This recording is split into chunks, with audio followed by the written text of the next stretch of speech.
So I've been testing both Claude Code and OpenCode, and honestly, the winner really depends on how you like to work. Claude Code feels insanely polished. It's fast, tightly integrated with Anthropic models, and it just gets large code bases without much effort. The built-in state tracking is also a big win.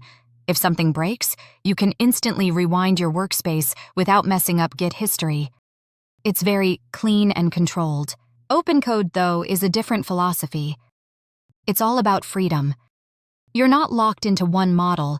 You can switch between GPT, Gemini, DeepSeek, or even local models like Allama. Plus, the desktop app and client-server setup make it way more flexible for long-running or remote projects.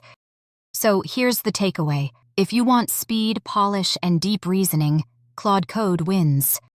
If you want flexibility, customization, and control, OpenCode takes it. Different tools, different wins.